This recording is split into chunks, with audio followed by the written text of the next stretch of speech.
Magandang araw sa inyong lahat. Ako po si Banat Bay. Hola, hola mga amigo, mga amiga. Alam nyo, maraming salamat po sa mga kababayan natin dito sa Spain, sa mga nakikipagkita. At pag nakikita ho tayo ay sinasabing tuloy-tuloy lang ang laban para sa ating bayan. At sana ay mauwi mo na si Pangulong Duterte.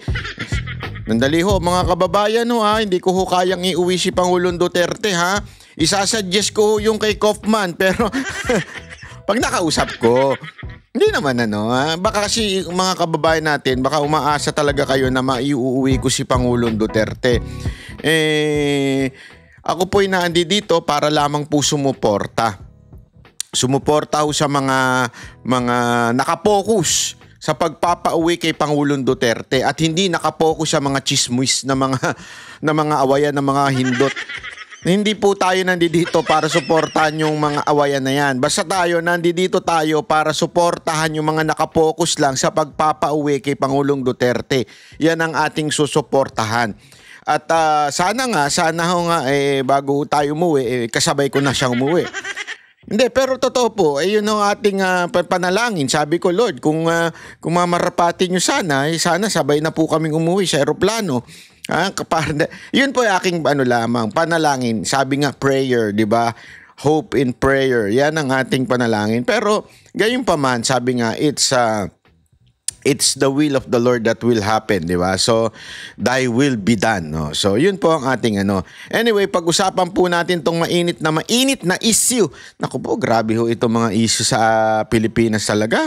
Grabe ang politika sa Pilipinas, Kakaiba. Hindi kasi alam nyo mga kababayan, pag ikaw nagpunta ng ibang bansa, ito ang karanasan ko Pag ikaw nagpunta sa ibang bansa, yung mga tao, mga Pilipino, sila po ay busy na mag-survive, busy na magkapera kasi dito bawal ang tamad Pag tatamad-tamad ka sa ibang bansa, kahit saan ka punta, Amerika, Europa, Japan, Hong Kong, Middle East, ang mga Pilipino doon masisipag, magagaling Kaya nga sabi nga nila, mas gusto nila mga empleyadong Pilipino kasi mga empleyadong Pilipino ay talaga nga na mga masipag at ito po ay hindi nagrereklamo pag kami mga overtime. Di katulad po ng ibang lahi, talaga mga pag sinabing ganito, uwi na talaga. Di ba? Sa Pilipinas lang naman nagrereklamo yung mga Pilipino No, hindi pa sarado. Naglalas order na. Nakasulat na nga doon alas 9, sasabihan ka pa lang ng 8:30, sarado na po, last order na. Pagpapasok papasok ka pa lang na restaurant alas 9 yung sarado, papasok ka ng 8:30. Ang sama na ng tingin sa'yo ng mga waitress, para bagang istorbo naman ito sa date namin nung jowa ko, parang ganun Diba? Oo. Kunwari, sa mga department store, alas 9 ang sarado, alas 8:30 pa lang, binababa na yung ganun. Dito, walang ganun. Ang mga Pilipino dito, pag sinabing pakigawa ito, hindi uuwi yan hanggang hindi natatapos ang kanilang mga trabaho. Yan ang kanilang ugali ng mga OFW natin sa iba't ibang bansa. Diba? Ganun ang sitwasyon. At hindi sila masyadong nasa politika. Bibihira lang silang nakikisaw-saw sa politika. As a matter of fact, minsan nga may lalapit sa atin sasabihin, kamusta na? Ano ba ang update ngayon diyan sa sino na ba ang huling binanatan mo? Yung mga ganyan tanong, medyo sabi ko nga, mahirap yan tanong mo na yan Huling binanatan ko. Linawin mo yung pagtanong mo ng ganyan. Mahirap yung mga gayang tanong mo. Anyway, yun yung mga tanong. Kasi nga, sila ay nakapokus doon sa kanilang mga trabaho at hindi sa politika. Sa Pilipinas yan ang good time ng mga Pilipino. Di ba? Politika. Sa Pilipinas diyan ka magtataka kasi reklamo sa walang sapat na sahod, reklamo mababa ang sahod. Pero makikita mo, nakatambay, nagiinuman, nag-uusap ng politika. Nasa social media, nood ng mga politika, di ba? Ganun Pero okay lang, at least may nanonood sa amin. Pero Gayunpaman, kaya nga medyo ang labo na rin minsan sa Pilipinas. Bakit to, Kanyo? Kasi kaya naman din nagiging political ang mga Pilipino. Kasi yung mga nakaupo ay mga namumulitika instead na magserbisyo. Yun ang totoo. Di ba? Napakarami na nating politician o government official na politician na hindi naman dapat, 'di ba? Government official ka, dapat inaatupag mo ay yung pagsisilbi sa taong bayan. Hindi yung kung paano mo titirahin yung kalaban mo. Ang layo na sa pinag-uusapan, kalaban mo pa rin hindi, halimbawa si pangalan nito si Claire. Si Aling Claire. Naku po. Eto may papakita ko sa inyong news. Ito muna ang natin bago natin ipakita yung mga main news natin. Ito muna kay Aling Claire. Tingnan mo to si Aling Claire. Ang pinag-uusapan, confidential fund ni PBBM, at ang pumuna sa kanila, hindi naman si BP Sara Duterte. Pero sino na naman ang kanyang nasa isip? Si BP Sara Duterte. Ito si Aling Claire, feeling ko napapadiginipan niya na itong si BP Sara Duterte. Baka mamaya, Aling Claire, kung ano-ano na mga panaginip mo kay BP Sara Duterte, sobrang obsessed ka kay BP Sara Duterte. Kulang na lang siguro sundan mo, tapos talagang yakapin mo, yapusin mo Dumipensa Malacanang sa mga tumutuligsa sa confidential funds ng Office of the President sa 2026 National Budget. Ayon kay Palace Press Officer Yusek Claire Castro, walang masama basta't ginagamit ng tama ang pondo. Welta ito ni Castro sa payag ni dating DBM Undersecretary Shelo Magno na walang moral ascendancy si PBBM kay Vice President Sara Duterte kung patuloy siyang manghingi ng confidential funds. Aabot sa 4.5 billion pesos ang confidential at intelligence funds ng Office of the President sa panukalang 2020. Hindi po si BP Sara Duterte ang pumuna, ha? Hindi po si BP Sara Duterte, isang pinklawan. National budget. Git ni Castro, hindi magiging questionable ang pondo kung tama ang pagre-report sa paggamit nito. Di tulad ng ginawa umano ng Office of the Vice President. Ayun, kita mo, Office of the Vice President na naman sa isip niya. Rin talaga, no? Gago! Wala talaga itong nasa, ewan ko, I don't know kung yan ba ang inutos sa'yo ng Malacanang na, malamang hindi inutos ni Marcos, baka ang nagutos sa inyo si First Lady. Hindi ako sure, allegedly, tinatanong ko, siya ba ang nag-utos sa'yo na ikaw i-hire kita bilang tagapagsalita ng palasyo, pero birahin mo ng birahin si BP Sara Duterte, hindi ko siya kursonada, muntikan niya inagaw sa akin si BBM. Hindi, biro lang yun. Hindi kasi parang yung kanyang tirada, itong tirada nitong Alin to, masyado ng personal. Di ba? Mantakin mo, iba ang bumanat sa kanya. Ito. Ayan, ang bumanat sa kanya, isang pinklawa ewan, basta. Matigan ko na masabi yun. Pero, ang nasa isip niya pa rin, walang iba kung hindi si Vice President, di ba? National budget. Git ni Castro, hindi magiging questionable ang pondo kung tama ang pagre-report sa paggamit nito. Di tulad ng ginawa umano ng Office of the Vice President. Ang 15 million pesos na confidential funds ng DepEd ay nagamit at kumuha lamang sila ng mga certificates para sa Youth Leadership Summit. Ano ba kailangan according to the law? Hindi, ano ba kailangan? Pero ito po ay namin na hindi po ito ginastusan ng DepEd. That the President is the Commander-in-Chief and the Chief Architect of National Policy or National Security and Foreign Policy. At kinakailangan po ng pondo ng Pangulo ay hindi naman masama kung ginagamit sa tama. Ang confidential funds or pondo ay nagiging masama kung ginagamit ng isang korap. Sige, paano mo nasabing kasi parang ang dating nito, kasi sinabi niya sa DepEd parang sinasabi niya, kino-compare niya nung panahon na DepEd Secretary si BP Sara Duterte. So kino-compare niya. Paano mo nasabing corrupt? Hindi, I mean, sige, parang ang dating kasi, tama yung paggamit ng Office of the President at hindi naman sa korupsyon. Kinumpare mo na rin naman yung DepEd doon. Tanungin kita, paano mo nasabing corrupt? Wala ka mabibigay na ebidensya. Napatunayan ba sa korte? As a matter of fact, sablay nga yung sinabi ni Marcos. Ano yung sinabi ni Marcos? Na yung desisyon ng Supreme Court ay hindi nagpapawalang sala kay Vice President Sara Duterte. Tama na mali. Bakit tama na mali? Una-una, yung impeachment, wala nagsasabi na may kasalanan si VP Sara Duterte. Hindi pa ho siya convicted. Walang nagko-convict sa kanya. Hindi ko alam kung saan yung nakukuha na para tilang may conviction na si VP Sara Duterte. Yan ang problema sa inyo eh. Puro assumption ninyo, wala namang kaukulang conviction. Kasi always remember, the person is innocent until proven guilty. Yan pong nakasaad sa ating konstitusyon, di ba? At alam natin na yung impeachment, it's not an issue of conviction. Yung impeachment po is just a matter of trust. If the Filipino people still trust the elected official, yun po yung impeachment. Kaya nga, malayo ng una-una, hindi pa siya nahatulan ng Senate Court o Senate o Impeachment Court, which is the Senate, ng guilty. Tila guilty na ang inyong pinapataw. O, di ba? Ganun. Tapos parang hindi po siya napawalang sala. Una-una, wala talaga siyang sala. Ayun ang base nun eh. Alam mo, kaya din nakakabuisit itong si Marcos. Totoo, walang biro. Kaya nakakabuisit itong Marcos na to. Pabago-bago ng mood, depende siguro sa nainom na vitamins. Oo. Minsan, parang ang bait-bait.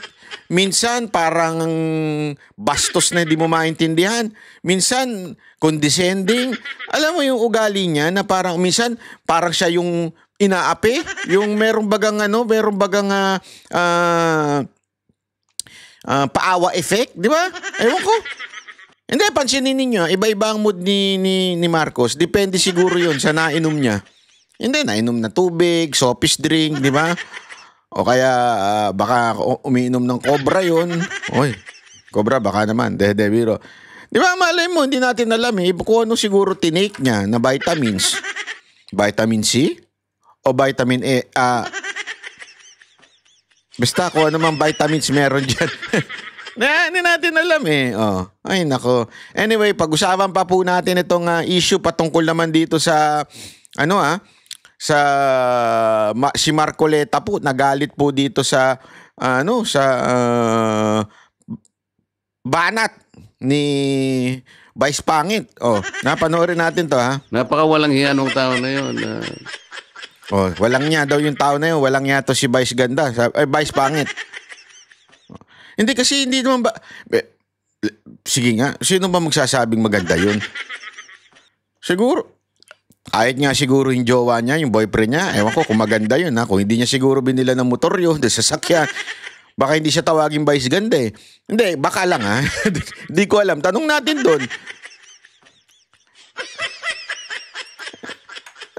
Ewan ko, sino sa inyo magsasabing Vice Ganda yun? Sige nga.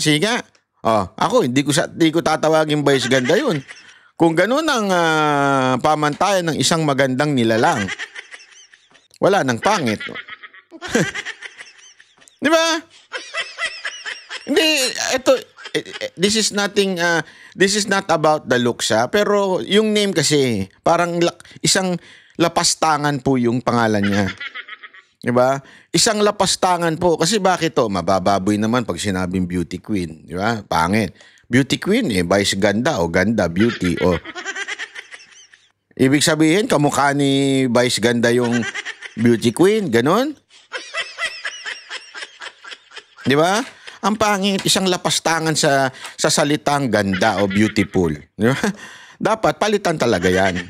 Yan ang una ninyong hakbang na gawin na batas, Senator Marcoleta. Palitan ang pangalan ni Vice Ganda. Gawin ng Vice Pangit ang ugali. Kayo naman, mga kababayan, nakala nyo na naman tungkol sa mukha ang sinasabi ko. Vice Vice Pangit ang ugali. Yung ugali niya ang pangit. Ha? Dinawin lang natin. Kasi baka mamaya sabihin nyo, grabe ka naman banat, para pogi ka ba para manlait ng itsura? Hindi po sinasabi yung itsura dito, sinasabi ko po yung ugali. Bakit kanyo pangit ng ugali? Sabi nga nila, di ba? Na lahat po tayo ay merong freedom of speech. So okay lang laitin ni Vice Ganda si dating Pangulong Duterte. Wala namang problema. Wala naman tayong sinasabi na tumahimik ka. Wala naman tayong sinasabi na illegal yung sinabi mo. Isa kang kriminal. Wala tayong sinasabing gayon. Di ba? Ang sinasabi lang natin, napakasimple lang. Etong taon to bastos. Yun ang totoo. Itong taon to, bastos o ito. So, kung malaya ka magsalita at malaya ka mambastos ng iba, dahil yan ay freedom of speech, malaya din po kami bastusin ka. Kasi kabastos-bastos ka naman talaga. Di ba? Sino naman ang mas kabastos-bastos sa inyo ni Pangulong Duterte? Ang alam namin, si Pangulong Duterte, nung panahon niya, ay talagang naging mapayapa ang ating bayan. Di ba? Kung panahon mo kaya, halimbawa, sagwa nun, ang daming Hindi, yung impluwensya mo, ano mo nga lang, malalaman mo na kaagad na ang pangit eh. Oo, impluwensya mo, sino yung bata mo? Di ba, yung bata mo nagwala. Yung alam ko parang mo yun eh, alaalaga, parang mentor niya o mini-mentor niya yung tao na yun eh, di ba? Anong nagwala. Hindi lang tinanggal yung damit ba yun o, di ba? Ganyan yung, at alam nyo, makikita kayo sa mga kanto-kanto na ganyan ang itsura. Tapos palingkera, biglang nag-i-split, gumaganon. Di ba? Ang dami mo makikita ngayon. Lumabas ka na mga alas 11, alas 12. Lumalabas sa mga tikbalang. Hindi ako nagbibiro. Subukan ninyo. Alam ko yan kasi tayo, panggabi tayo pag tayo nasa Pilipinas. Marami ka makikitang mga tikbalang. Yung itsura.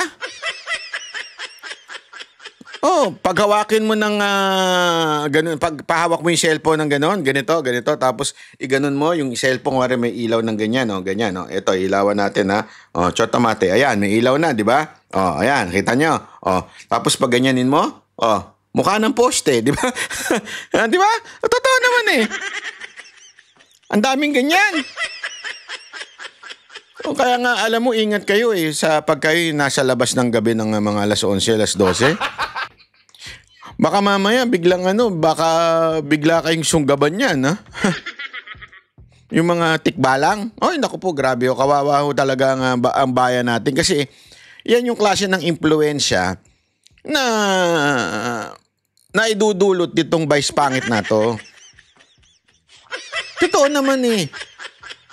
Yan ang impluensya na naidudulot ng ganyang klaseng pag-uugali. Ang pangit na ugali. Alam mo, eto sa totoo lang, to be frank, okay? Marami tayong kakilala mga stand-up comedian na magagaling, ang talas ng isip. Ako, bilib ako eh.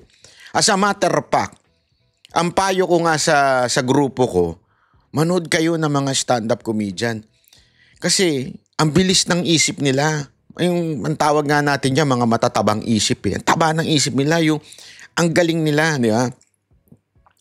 Pero, isang bagay na talagang masasabi ko, ito, wala ho itong kahit noon pa. Si Vice Ganda ang pinakapangit ang joke. Sa totoo lang, ha? Hindi ako nagbibiro. Si Vice Ganda ang walang kakwenta-kwentang para sa akin as a performer. Bakit? Kasi yung joke niya, panlalait lang sa kapwa. Yung joke niya, it's either manlalait lang siya ng mga audience o di kaya kukuha siya ng partner na lalaitin niya. Nagigets nyo? Yun yung para sa akin joke na corny. Parang joke na okay, malabnaw ika nga. Yun, para sabi ni Marcoleta hilaw na joke, di ba? Kasi yung talaga mga magagaling na joker, katulad ni halimbawa si Long Mejia, magaling niya, mataba utak niyan. Si pangalan nito, yung si nakalimutan ko yung pangalan. Yung si Alien. Yun, si Brad Pitt. 'Di ba? Yan, mga matataba isip niya, yung matatalas ang isip niyan. Yeah? Hindi ka lalaitin pero matatawa ka. Maraming ganun na ganun na tao na nakakatawa sila without insulting people. Di ba? Si Vice pangit, wala. Mangiinsulto lang siya na mangiinsulto. Magpapatawa siya through insulting another person. That kind of talent is walang kwenta. Baduy ika nga. Para sa akin kasi ako laki ho ko sa entertainment since high school, elementary, nagbabanda na ako. Alam ko na yung takbo ng entertainment. Pag nanonood ako, parang sabi ko, oo, nakakatawa.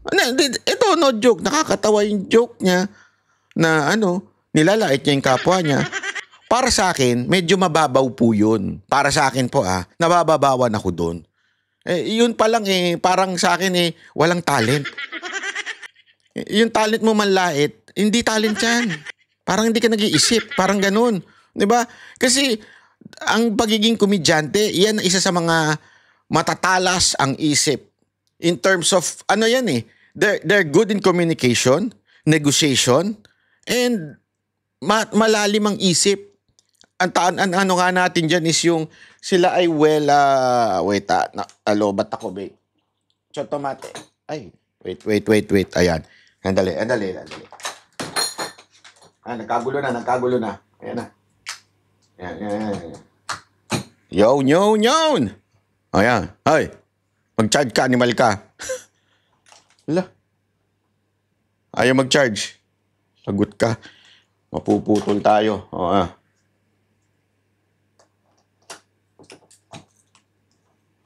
Wait lang ha. Wait lang po.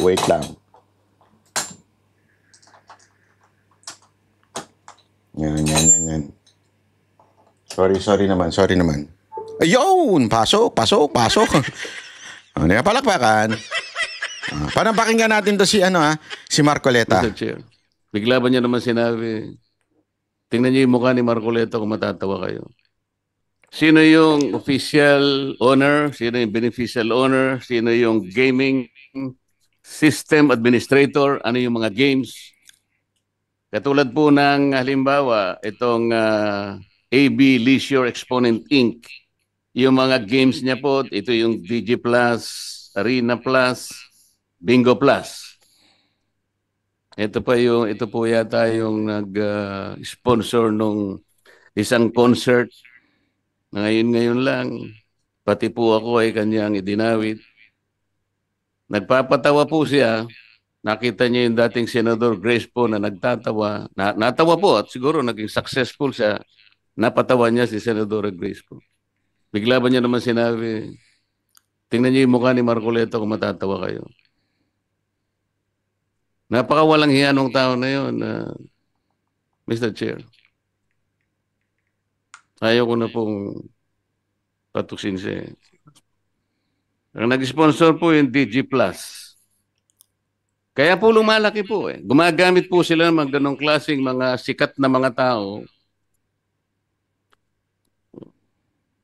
So, alam ko po malaking pag-uusap ito, Mr. Chair. At alam ko, I think the PAGCOR and the DICT will be struggling to reinvent themselves kung paano ma-address ito. Halimbawa, mapag-usapan natin total ban. Ayan, So, may hirit nga po si Marcoleta na pati pala siya nilait ni Vice Ganda. Sabi ko nga ho sa inyo di ba? Yan to yung kanyang klase ng joke ni Vice Ganda, yung panlalait, di ba? I mean, that is not a talent. Hindi po yan talent. Ano ho yan? Parang talent pang lang yan, pang alam mo yun, pang sa madaling salita parang ganito. Maraming klase ng vlogger. Di ba? May bumabanat. Marami na bumabanat ngayon tulad ko, si Banat Bay. Pero kailangan laliman mo yung banat mo. Hindi lang basta kang bumabanat. Meron kasi dyan yung mga basta lang bumabanat sabi ni Puting ahas, adik ko, ganyan, bangag, ganun. Hindi, dapat laliman mo.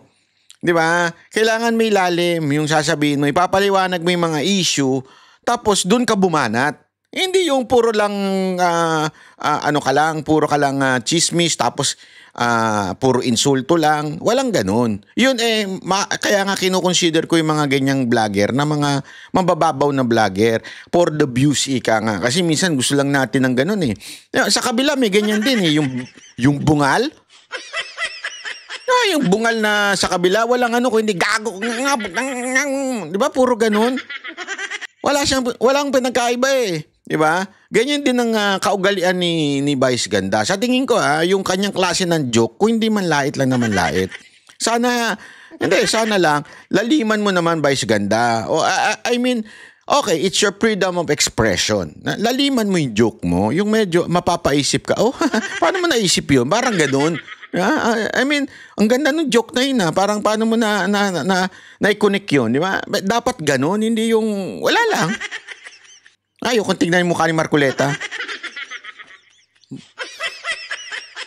Walang kwenta, di ba? Parang walang saysay yung mga gayon. Ay, nako. Anyway, ito papakinggan na natin dito Ang tindi ng banatan kanina sa Senado. Ang lalim mo ng pagdating doon sa issue ng online gambling. At ang binira nila dito yung BSP kasi ang tagal. Ito muna, panoorin nyo. Deputy Governor, can you clarify? Sabi nyo kanina kay Senator Marcoleta, may order na kayo na tanggalin yung links. Yes, Your Honor. So, hindi sumusunod sa inyo. Do you have GCash? Yes, Your Honor. I-open nyo yung GCash mo ngayon. Nandiyan pa huli yung link. We gave them 48 hours, So- Your Honor, to take down the links. When did you order, Deputy Governor? Today, Your Honor. So, can you please, I know, sir, sa banking, very conservative, you have a very good reputation. Pero please speak very clearly to us. Diba? What you did on July 25, nag-circulate kayo ng proposal sa mga e-wallet at hinintay nyo pa yung kanilang reply. Tapos today lang kayo nag-order. Kasi may hearing today. Your Honor, if I may. Hindi, kasi ang sagot nyo kay Senator Marcoleta, kulang na lang pumalakpak ako eh. Papalakpak kasi dapat talaga ako kasi at least umaksyon kayo kaagad. Kasi yung governor nyo, ang ganda ng statement, dapat daw mahigpit. Pero wala namang aksyon. You know, I will I will stop there, Deputy Governor. But be very clear here kasi hindi lokohan tong hearing na to eh. Diba? Sana sinabi yung kanina, sir, it took us time and everything, but we're giving them 48 hours. Sinabi nyo, hindi, you ordered them na eh. Pag binuksan mo ngayon, meron eh. Hindi po ba? Seryoso, pinag-uusapan natin eh. Lokohan ba to? So please, sir, di ba, konting pagiging forthright naman at konting tayo pag nag-uusap dito, di ba? Ang PAGCOR mahirapan sumagot kasi trabaho nila magnegosyo ng ng gaming eh. That's why, di ba, we'll allow them to but you get my point, sir. Okay, so 48 hours makakaasa kami na tanggal na lahat. Yes, Your Honor. Why do they need 48 hours? Isn't that instant naman? DICT, pag sinabi ko today, tanggalin nyo yan, hindi kaya ng technical ng mga e-wallets yun? So balato muna, 2 more days? With the permission of our Secretary, Mr. Chair. Yes or no lang, sir? Yes, it can be done right away, Mr. Chair. So, sir, why do we give them 48 hours pa? Kung sure naman kayo. So kung may mamatay ng 48 hours kasi nalulundon, okay lang sa atin o sayang kita? Sayang Your kita. Honor, Hindi ko naintindihan eh. Kasi binigyan nyo since, it's August 14 eh. Binigyan nyo since July 5. You know, if you call them into the room, you are the central bank eh. So, I'm sorry, Mr. Chairman, I'm just talking in terms of from the Committee on Banks, di ba? I was briefed. Conservative, these are gentlemen, etc. But if you called everyone into the room on July 5 and everyone pumayag, the next day, July 26, wala. You come here in the day of the hearing, you know all of the cameras are here, representing the central bank, telling Senator Marcoleta, wala nang links. Then nung tinignan ko meron, then we're giving them 48 hours na hindi naman nila kailangan ng 48 hours. Bakit po? Bakit tayo ganun? Your Honor, we gave them sufficient time for all of them to Sir, the remove- ICT just said now, they can do it instantly. Wala kayong technical people sa central bank? Kayo nagre-regulate ng e-wallets eh. Or sayang yung kita nung 2 days? Your Honor, it's because of that reason to give them time to take them down, lahat sila, and also to give adequate or prompt information to the public. So for Sir, number 1, July 25 pa yung memo nyo. At pumayag sila. So alam na nila. So naghahanda na sila. Oh, number 2, the public, sila nga ang biktima eh. Sila ang biktima. Why do they need due notice na kung gusto nilang sugal, they can do it otherwise, but they do not go to the link. Anyway, I'm taking up too much time, but sir, please, I look forward to working with you. I'm sorry, ikaw yung nandito in the central bank, pero central bank is one of the most respected institution na may political will dito. Ang monetary board is independent. So, pag sinabi yung decisive yung action, decisive tayo. Yeah. Sir, may I move to PAGCOR? First of all, may I start by thanking you na meron know your customer. Senator Cayetano, pabalikan ko lang po si BSP. Kailan mo magtatapos itong 48 hours? it starts from today. Kailangan po matatapos. Anong araw po yan? That's 2 days sa Saturday, Your Honor. Sa Saturday. So sa Saturday, ina-expect natin na committee na ito na wala ng games dyan sa e-wallet na yan. By end of Saturday. Sa Saturday.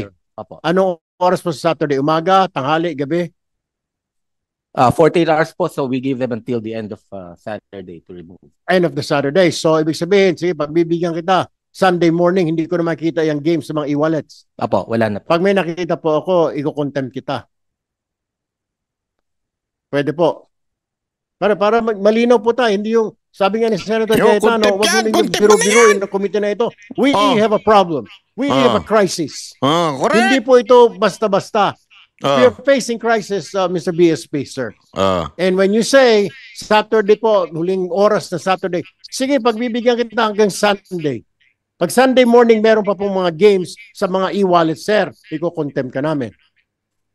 Yes, Your Honor. And we'll also take, we will sanction also the concerned BSP. Mr. Chairman, if I may, Mr. Chairman, if I may, just very short, Mr. Chairman. Right. Thank you, Mr. Chairman. I would respectfully object, Mr. Chairman, to that statements made by Central Bank in saying that they need time, 48 hours to take it down, while we heard from ASEC Paraiso a while ago that they can do it right away. I just don't get it, Mr. Chairman. Forgive me, Your Honors, my dear colleagues. It is not acceptable yung answer bakit kailangan ng 48 hours. We wanted to protect the public eh. Namamatay na nga yung mga tao eh. Numbers don't lie. These facts, these reports, ang dami pang hindi nare-report, Mr. Chairman.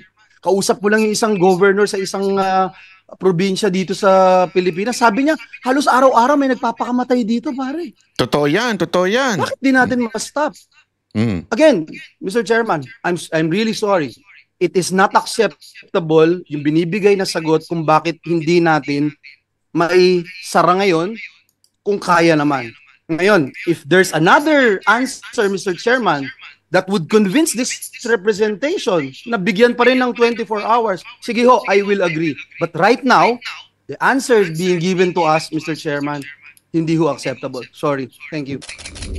Nako, ayan.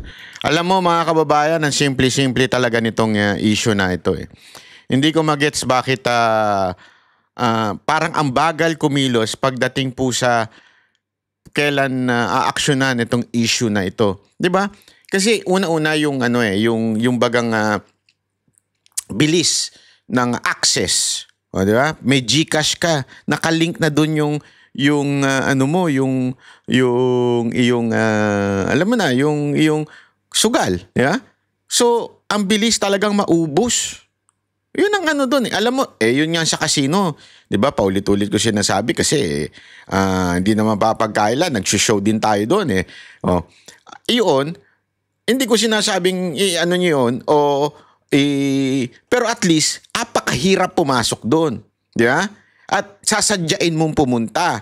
Ibig sabihin, kung talagang may income, let that income yung doon sa mga casino. Oh, but I'm still totally against any form of gambling Pero kung gusto mo doon ka na lang. Kasi dito sa mga online, ay grabe nasa kamay mo na. Andali. Yung iba nga, di ba, yun na nakikita natin eh. Yung iba talaga naglalaro lang ng casino, ay naglalaro naggagamble sa kanilang online habang nagdadrive. Hindi naman nagdadrive habang nasa trabaho, naglalaro. Di ba? I mean, ganun nakadali ang access. Tapos, idinikit mo pa sa online na hindi mo pa yung sa mga GCash, sa mga Paymaya, hindi ko alam yung sa Paymaya, mga ganun. Bakit hindi agad-agad ipastop? Yun yung sinasabi nitong mga senador natin, di ba? Anyway, I really hope na may gawin itong ating mga government official unless may utos si Marcos, di ba? Kasi kahit nga si Marcos, hindi siya kumbinsido na totally itigil itong online gambling. Hindi ko nga maintindihan. At hindi yan pinupuna. Hindi yan pinupuna ng ibang tao. Di ba na akala ko ba kayo ay against online gambling, against kayo sa pero yung mga vlogger ninyo, hindi pinupuna yan. Hindi kasi marami rin nga naman sila mga vlogger na alam naman natin ang kanilang buhay naandun sa gambling. Meron na napakaraming na sponsor na nasa gambling ang maraming mga vlogger na ini-sponsoran ng gambling, di ba? Kaya alam mo talagang may problema tayo sa Pilipinas. Sabi nga ni Marcoleta hiningi niya kasi yung listahan nitong mga gambling na ito. At alam nyo, isa sa mga sinabi ni Marcoleta yung bang gumagamit sila ng mga influencer, diba? O kaya sikat na tao. Talagang medyo mahihirapan talaga at lalong matinding impluwensya nito sa mga Pilipino kasi ibantakin mo, vice ganda ba naman, di ba? Alam naman natin yung iba mga Pilipino, hindi ko maintindihan bakit ina-idol yung di ba? Sa dami-dami naman ng idolin mo, si Vice Ganda. Wala. Ewan ko. Tuwan-tuwa kayo sa pangit ng kaugalian. Kung hindi naman si Vice Ganda, yung mga influencer na ninyo, di ba? Na kinukuha ninyo, isa pa yan. Di ba? Ang dami-dami dyan, mga influencer na walang saysay. Yung pangit na nga content, ang pangit pa na pinopromote. Tapos, ang pangit-pangit pa ng pagmumuka, parang, ewan ko, wala nang maganda sa kanila. Sana lang talaga, maayos ito. Kasi, pagka ganyan, wala. Mga kababayan, pabagsak tayo ng pabagsak ang ating gobyerno, di ba? Pasira ng pasira. Sana lang po, ha? Anyway, maraming salamat po. Kita-kita ulit tayo, mga kababayan, ha? Sana po ay mag-like and share niyo itong mga kung at maaari din mag-subscribe po kayo ay malaking bagay po sa akin yan. At kung talagang sa kayo ay supporter, ha? Di ba? Kung kayo ay talagang sumusuporta kay Banatbay at ang mga banateros, baka pwede magpa-member na po kayo. Yun po ay may monthly po kayong tulong sa mga banateros. At yan po ay legal. Ito ay nasa YouTube po ito, ha. Ito po ay binabawasan ng tax ng Google. Ito po ay dumadaan sa Amerika.